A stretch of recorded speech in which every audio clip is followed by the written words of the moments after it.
La gracia de nuestro Señor Jesucristo sea con todos vosotros, público en general. Soy el hermano Elio Rodrigo Alarcón Caballero del departamento de Cajamarca, quien en esta oportunidad vamos a compartir el tema sobre el varón de Dios.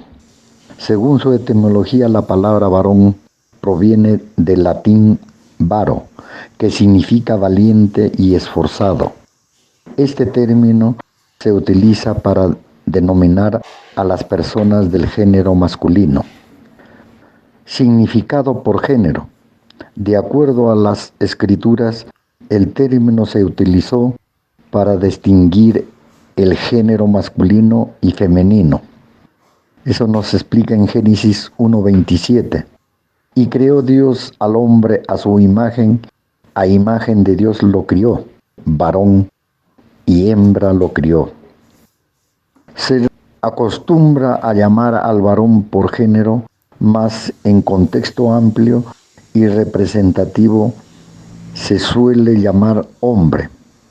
1 Timoteo 6:11. Mas tú, oh hombre de Dios, huye de estas cosas y sigue la justicia, la piedad, la fe, la caridad, la paciencia, la mansedumbre. Define el hombre de Dios como un varón de Dios en cuanto a sus cualidades espirituales. En el caso específico del varón por género masculino, físicamente, para ser un varón de Dios tiene que nacer del Espíritu. Veamos la diferencia en este siguiente punto. Varón carnal y varón espiritual. Lo que nace de la carne, carne es, y lo que nace del espíritu, espíritu es. San Juan 3:6. El varón, por su género humano, para ser considerado como varón de Dios, debe nacer de nuevo para ser un hombre espiritual, que no nace según voluntad de la carne, sino por voluntad de Dios. El varón que nace según la voluntad de Dios y cree que Jesús es el Cristo y ama al que ha nacido de él, son reconocidos como hijos de Dios. Varón según voluntad de Dios cree en Jesús el Cristo. Escuchemos el audio del maestro, audio 50. Todo aquel que cree que Jesús es el Cristo es nacido de Dios. Primero de Juan, capítulo 5, verso 1. Todo aquel que cree que Jesús es el Cristo es nacido de Dios. Y cualquiera que ama al que ha engendrado, ama también al que es nacido de él. Tiene que Dios engendró. A él tiene que amar y también al que es nacido de él tiene que amar. Nacido de Dios. San Juan 1:3. Los cuales no son engendrados de sangre, ni de voluntad de carne, ni de voluntad de varón, mas de Dios. Aquí el maestro explica pues que el que cree que Jesús es el Cristo es nacido de él y también tiene que creer en quien engendró nuestro Señor Jesucristo en esta tercera generación. A él tiene que amar y también al que es nacido de él tiene que amar, lo que dice San Juan 1:13, ¿no es cierto? Los cuales no son engendrados de sangre, ni de voluntad de carne, ni de voluntad de varón, sino de Dios. Entonces, ahora dice, hombre de Dios. Acuérdense, hombre de Dios. 1 Timoteo 6:11. Mas tú, oh hombre de Dios, huye de estas cosas y sigue la justicia, la piedad, la fe, la caridad, la paciencia, la mansedumbre. Ahora, en Gálatas 6:16 dice, ahora ¿quién va a decir hombre de Dios? Y todos los que anduvieren conforme a esta regla, paz sobre ellos. Luego dice, y misericordia y sobre el Israel de Dios. ¿Se entienden? Hombre de Dios, a él ordena todo lo que tiene que hacer. Y ahora, hombre de Dios, es a él de Dios. Nacemos de nuevo en espíritu, oyendo la palabra de verdad, y somos sellados con el Espíritu al creer en Jesucristo, iniciando así la vida espiritual. Efesios 1:13, en el cual esperasteis también vosotros en oyendo la palabra de verdad, el evangelio de vuestra salud, en el cual también desde que creísteis fuisteis sellados con el Espíritu Santo de la promesa, hasta llegar a la plenitud. Efesios 4:13, hasta que todos lleguemos a la unidad de la fe y del conocimiento del Hijo de Dios, a un varón perfecto, a la medida de la edad de la plenitud de Cristo. Y ser un varón de Dios, hombre de Dios, a esta plenitud logró llegar el profeta Moisés como varón de Dios. Escuchemos el siguiente audio. Por ejemplo, esto habla Moisés, varón de Dios, estaba en el monte Sinaí con Dios, conversando 40 días, 40 noches. Y durante esos días que estaba conversando con Dios, no comió pan ni bebió agua. Y luego Dios escribió en las palabras de la alianza de Dios mandamiento.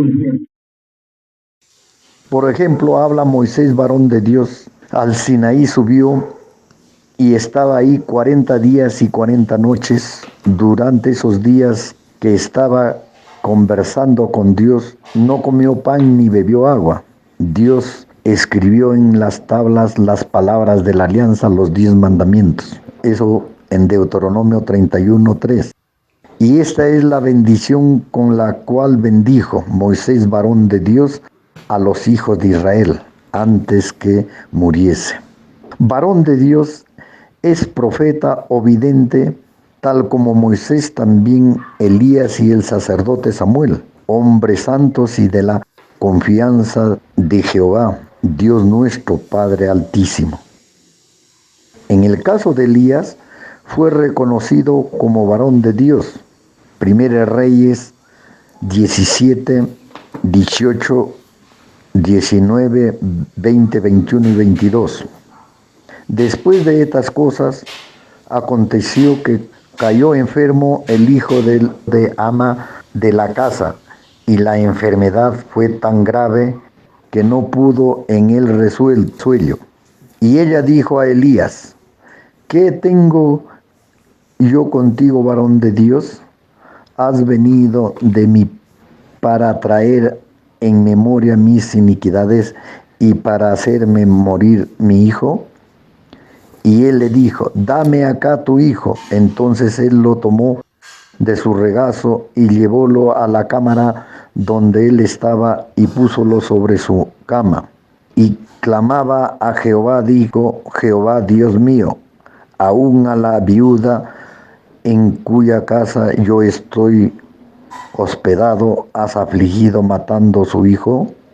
Y midióse sobre el niño 3 veces y clamó a Jehová. Y dijo Jehová: Dios mío, ruégote que vuelvas el alma de este niño a sus entrañas. Y Jehová oyó la voz de Elías, y el alma del niño volvió a sus entrañas y revivió. Tomando luego Elías el niño, trajo de la cámara a la casa y diólo a su madre. Y díjole Elías: mira, tu hijo vive. Entonces la mujer dijo a Elías: ahora conozco que tú eres varón de Dios y que la palabra de Jehová en verdad en tu boca. Ahí, según este libro, explica que varón de Dios es un instrumento de Dios, que Dios escucha sus oraciones y lo toma como instrumento.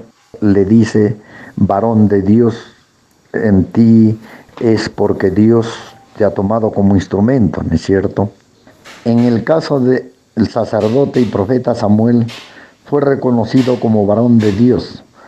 1 Samuel 9, 8, 9, 10 y 14. Entonces tomó el criado a responder a Saúl, diciendo: he aquí, he hallado en mi mano la cuarta parte de un siclo de plata. Esto daré al varón de Dios, porque nos declare nuestro camino. Antiguamente en Israel, cualquiera que iba a consultar a Dios decía así: venid y vamos hasta el vidente, porque en él, que ahora se llama profeta, antiguamente era llamado vidente. Dijo entonces Saúl a su criado: bien dices, ea pues, vamos. Y fueron a la ciudad donde estaba el varón de Dios. Ellos entonces subieron a la ciudad, y cuando en medio de la ciudad estuvieron, he aquí Samuel, que delante de ellos salía para subir al alto. En los casos mencionados de los profetas como Moisés, Elías, Samuel, y fueron varones circuncidados según pacto de Dios con el padre Abraham, mas esta circuncisión fue según la descendencia carnal, y luego después, pues, de la simiente de Cristo. La circuncisión es espiritual. Veamos cómo se establece en el tiempo de Abraham y después de la simiente de Cristo. Escuchemos el audio 07. Circuncidaréis pues la carne de vuestro prepucio, y será por señal del pacto entre mí y vosotros. Génesis 7, 10, 11, 12, 14. Dice: y estableceré mi pacto entre mí y ti y tu simiente. Promete que Dios dice: estableceré mi pacto entre ti, entre el hombre, entre el padre y su simiente, después de ti, después de alguien, en sus generaciones, por alianza perpetua, para siempre jamás, generación por alianza en sus generaciones, por alianza perpetua, para hacerle a ti por Dios y a tu simiente después de ti, después de alguien. Luego dice bien: este será mi pacto que guardaréis entre mí y vosotros y tu simiente después de ti. Será circuncidado todo varón de entre vosotros. Génesis capítulo 17, 10, 11, 12, 13 y 14. Este será mi pacto que guardaréis entre mí y vosotros, y su simiente después de ti. Será circuncidado todo varón de entre nosotros. Circuncidaréis pues la carne de vuestro prepucio, y será por señal del pacto entre mí y vosotros. Y de edad de 8 días será circuncidado todo varón entre vosotros en vuestras generaciones. Vamos a aclarar sobre el punto 12. Hay un Génesis 17 y 14. Y el varón incircunciso que no hubiere circuncidado la carne de su prepucio, aquella persona será borrada de su pueblo. Ha violado mi pacto. Este pacto con Abraham, que ordenó al pueblo de Israel, cumplieron los hijos de Israel. Sus generaciones y los profetas cumplieron esta ordenanza, y los que no cumplían eran borrados de su pueblo. Mas después del nacimiento de Cristo en adelante, la circuncisión, como explica el apóstol Pablo, era la circuncisión del corazón, que procede espiritualmente. Ahora, según el don de Dios, Deuteronomio 36. Libro de Deuteronomio, capítulo 30, verso 6. Y circuncidará Jehová tu Dios tu corazón, y el corazón de tu simiente, para que ames a Jehová tu Dios con todo tu corazón y con toda tu alma. Que circuncidar con el Espíritu Santo. Ahora, Romanos 2, 28, 29. Libro de Romanos, capítulo 2, versos 28 y 29. Porque no es judío el que lo es en manifiesto, ni la circuncisión es la que es en manifiesto en la carne. Ajá. Más es judío el que lo es en lo interior, y la circuncisión es la del corazón. Entonces, la inspiración, la circuncisión, Dios prometió circuncidar con el Espíritu Santo. Entonces, en el corazón, ya, entonces ya eso es circuncisión según el don de Dios. Maestro explica que procede en forma espiritual y carnal. Claramente, en dos formas se procede. Entonces, espiritualmente y carnalmente. En este tiempo, la circuncisión según el don de Dios, que es espiritual, y el varón debe ser circuncidado en el conocimiento mediante la inspiración. Es pues que estamos en estos tiempos, en esta tercera generación, que la circuncisión tenía que traerlo un varón de Dios para circuncidar y así espiritualmente, para ser inspirados mediante el Espíritu Santo en este tiempo. Por eso es que el varón de Dios tenía que ser levantado aquí en los postreros días, en esta tercera generación, aquí en el occidente. Bueno, hasta aquí ha sido mi participación sobre el tema del varón de Dios. Estaremos dando pase a nuestro hermano Hernán Julcamoro, quien estará continuando con la explicación del tema. Que la gracia de nuestro Señor Jesucristo sea con todos vosotros.